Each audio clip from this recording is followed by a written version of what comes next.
नमस्कार श्रोतहो, योगिता विनायकराव बोर्डेवारकडून तुम्हा सगळ्यांना मनपूर्वक नमस्कार.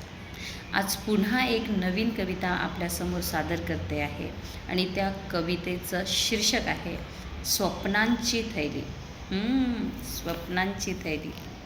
तर बघूया स्वप्नांच्या थैलीची काय गंमत आहे. स्वप्नांची थैली कशी भरून असावी. स्वप्नांची थैली कशी भरून असावी.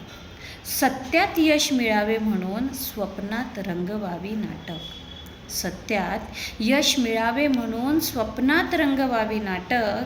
तेव्हा कुठे स्वप्नांना दिसून येते फाटक. तेव्हा कुठे स्वप्नांना दिसून येते फाटक.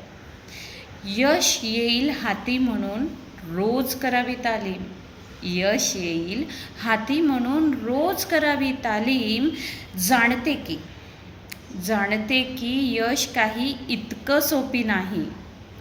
झीज झिजले तरी स्वप्न ठेवावे राखून. स्वप्न ठेवावे राखून. स्वप्नच नाही माझ्या थैलीत तर यश कसं दाखवू. मी यश कसं दाखवू. मी यश कसं दाखवू. धन्यवाद श्रोतो. कविता आवडली असेल तर नक्की शेअर, सबस्क्राईब आणि कमेंट करणं विसरू नका. धन्यवाद.